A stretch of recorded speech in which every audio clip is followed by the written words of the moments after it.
Vamos novamente abrir a palavra do Senhor no primeiro livro de Samuel, no seu capítulo de número 17, a partir do versículo de número 1.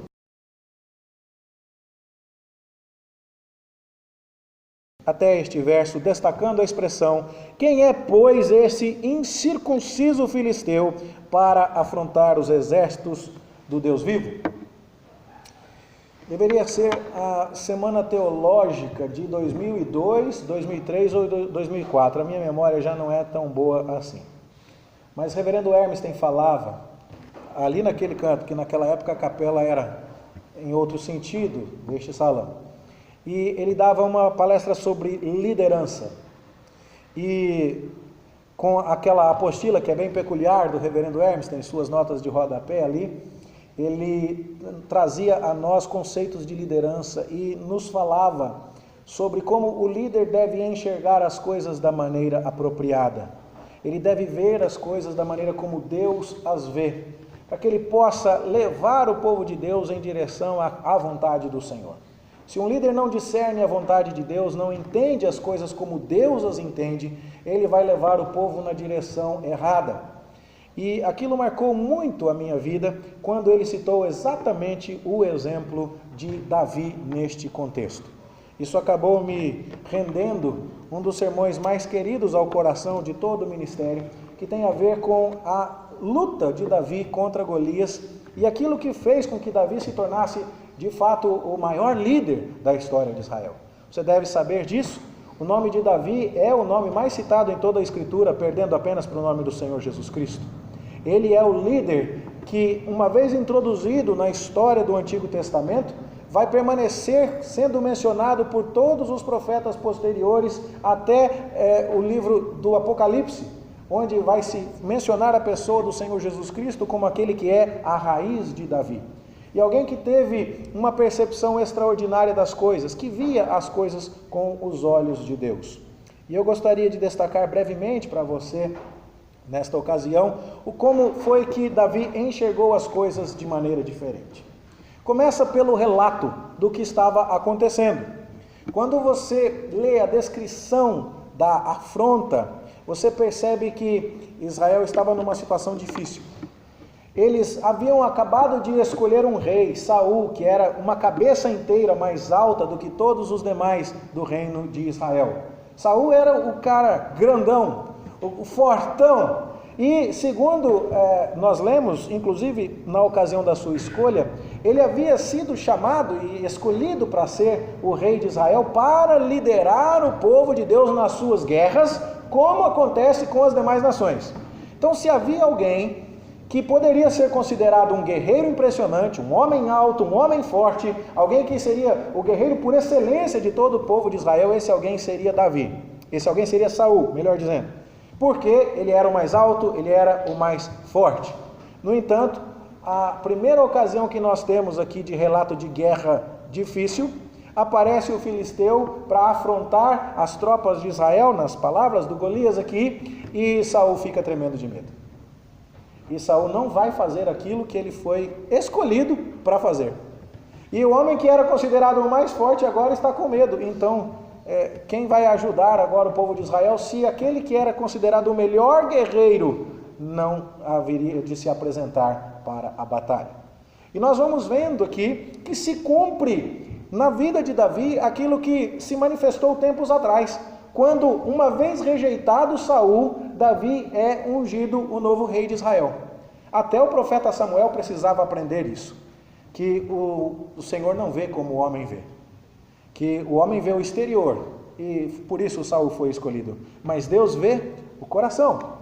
E quando Samuel vai à casa de Jessé para ungir o novo rei de Israel, uma vez que Saul foi rejeitado, ele se encanta com os filhos mais velhos de Jessé, que estão inclusive na batalha neste momento, conforme lemos, tentando ajudar o povo de Israel a enfrentar os filisteus.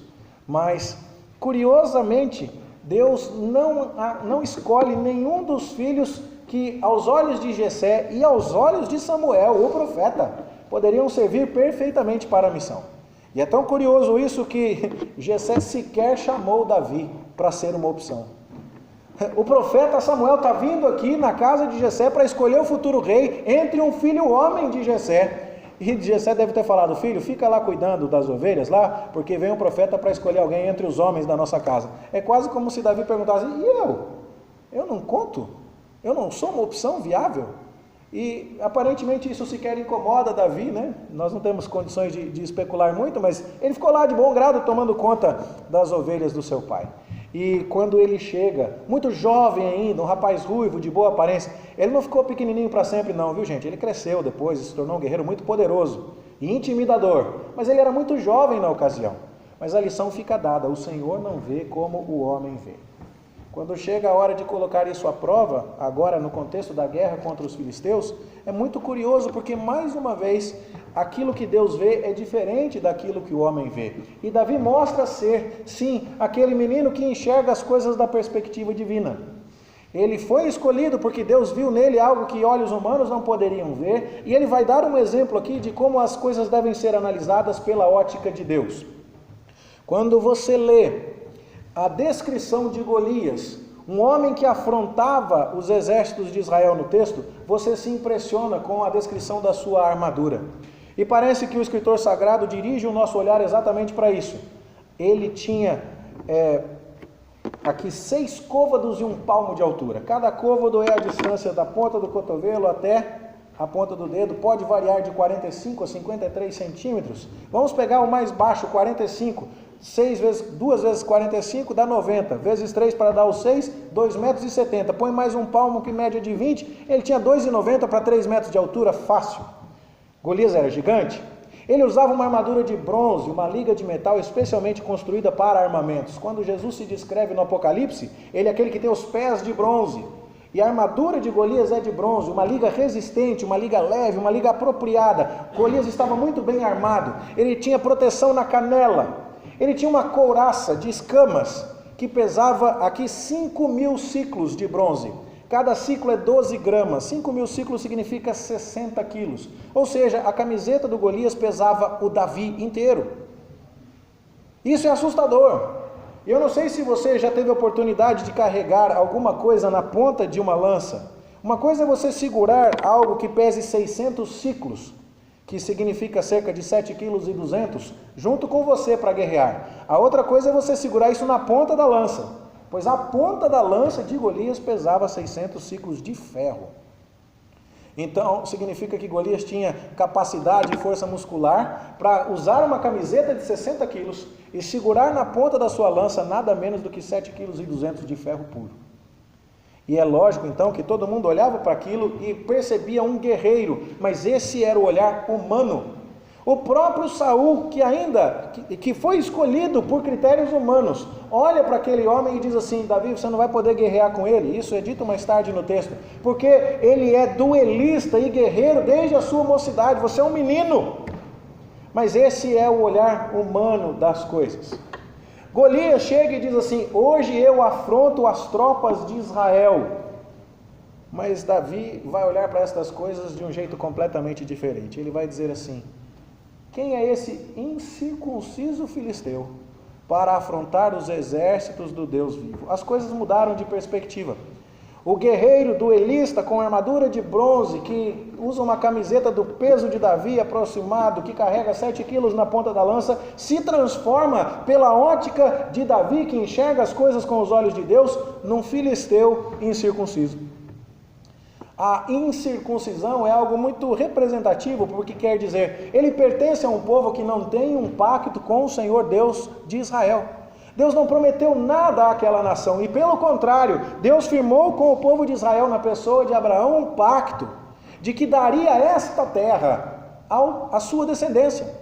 Nós somos aqueles que celebram a aliança com Deus de que teremos esta terra através de um sinal, o sinal da circuncisão, marca que é carregada no nosso órgão genital, justamente para identificar o fato de que é um pacto de Deus conosco e com a nossa descendência. E nós somos o descendente do primeiro a ser marcado cerimonialmente com a circuncisão, somos os filhos de Abraão, somos os herdeiros legítimos desta terra. Esse homem não tem essa marca, a terra é nossa, a vitória é nossa.